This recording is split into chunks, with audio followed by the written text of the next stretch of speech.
Bonjour à tous. Double homicide à Thiéble-Montpharémont, Pauline et Hassine tués par balle à leur domicile. Explication dans cette vidéo. Lundi 8 avril.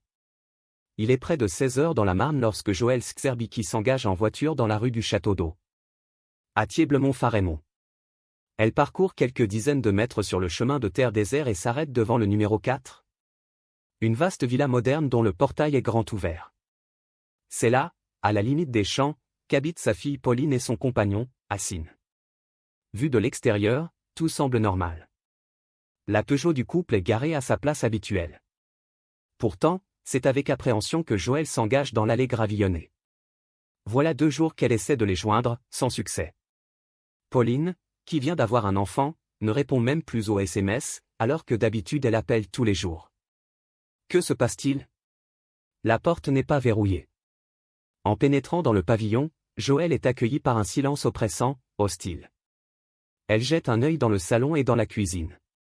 Personne, mis à part le chat et le chien, qui errent comme des âmes en peine devant leur gamelle vide. Elle va ensuite voir dans la chambre et se fige sur le seuil de la pièce, pétrifiée d'horreur. Pauline et Hassine gisent en travers du lit, tués par balle tous les deux. Joëlle se précipite vers le couffin du bébé.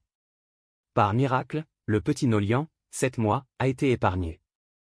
Elle le prend dans ses bras et ressort en courant. Quelques secondes plus tard, des riverains l'entendent hurler d'épouvante au bord du chemin. Très vite, le petit village se retrouve en état de siège. La rue du Château d'Eau est barrée par des ambulances. Les gendarmes refoulent les rares curieux. Le petit garçon est pris en charge tandis que les enquêteurs procèdent aux premières constatations. Pauline et Hassine ont été abattus à coups de revolver 9 mm. Du gros calibre. Mais ils n'ont pas eu droit au même traitement. Alors que la jeune femme n'a pris qu'une balle dans le ventre, son compagnon s'est fait tirer dessus 5 fois, dans le haut du corps. C'est vraisemblablement lui qui était visé. Pourquoi? Difficile à dire à ce stade, mais son casier judiciaire suggère qu'il n'avait pas que des amis. C'est peut-être bien son passé qui a fini par le rattraper. Hassine Abini, alias Coco, est l'archétype du petit caïd de banlieue. Né dans une famille marocaine implantée à Soissons, il commence dès l'adolescence à trafiquer du shit. Au début des années 2000, la famille déménage à Mantes-la-Jolie et s'installe dans le tristement célèbre quartier du Val-Forêt. Le jeune homme, tout juste majeur, y poursuit son petit business, jusqu'en 2004, où il tombe pour une sombre histoire d'honneur familial. Hassine découvre que son pote Aboudou sort avec une de ses sœurs. Il le prend en chasse en voiture et lui tire dessus à 4 reprises. Grièvement blessé à l'œil et au genou, le fautif va survivre. Mais le petit caïd en est quitte pour 10 ans de réclusion criminelle. Derrière les barreaux, il se défoule dans la musculation et les sports de combat. Si bien qu'à sa libération, c'est plus sûr de lui et plus arrogant qu'il débarque à nouveau à Soissons, pour y reprendre ses petites affaires. Il empoche gros et assied son autorité sur le bitume, entre rodéos urbains et bastons. Hassine passe pour impitoyable. En 2009, il est soupçonné d'être impliqué dans le massacre d'un pauvre type, retrouvé mort à la sortie d'un bar. Mais il n'y a pas de preuves. L'année suivante, on le soupçonne encore du lynchage public d'un petit voyou, laissé pour mort dans un centre commercial de la ville.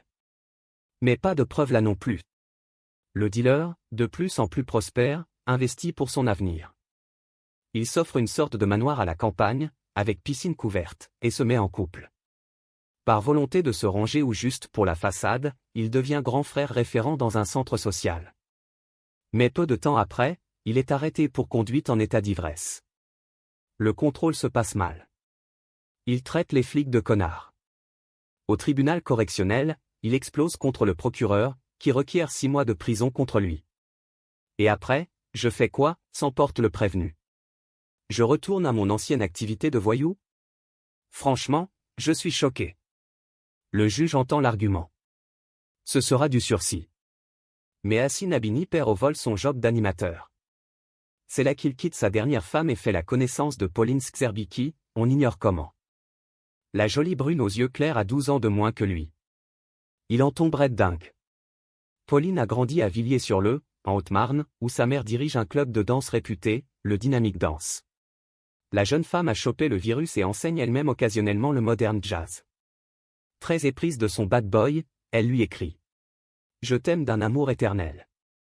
S'il te plaît, dis-le-moi que tu veux mourir avec moi. Il lui répond, Tu es unique et l'unique amour de ma vie. Oui bébé, je le veux, mourir près de toi. Des promesses exaltées qui vont se révéler tristement prémonitoires. En 2022, Hassine achète cette maison de la rue du Château d'Eau, à Thiéblemont-Farémont.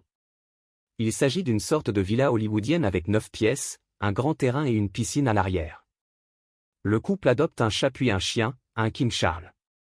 Avec ses cheveux noirs lissés sur la nuque, sa barbe rase et sa petite bedaine, l'ancien dealer prend des allures de notable. En avril 2023, Hassine et Pauline invitent tous leurs amis à une baby shower, une petite fête à l'américaine pour annoncer qu'ils attendent un enfant. Pour l'occasion, ils posent devant les objectifs dans une nuée de ballons bleu ciel. Elle en robe bleue un peu ample barrée d'un ruban future maman, lui en chemise saumon. Le message est clair, ce sera un garçon. Le petit Nolian voit le jour le 10 septembre suivant. Coco, l'ancien petit caïd de Soissons, flotte sur un nuage. Le voilà devenu un respectable père de famille.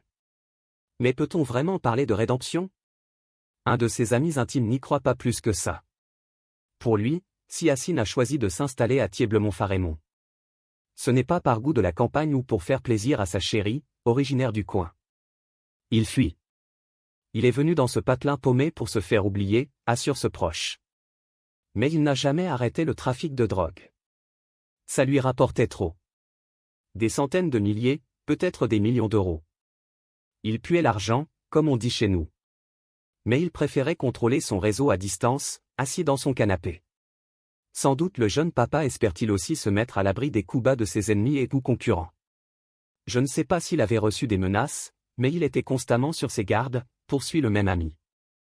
Il avait toujours un calibre 9 mm dans la boîte à gants de sa voiture.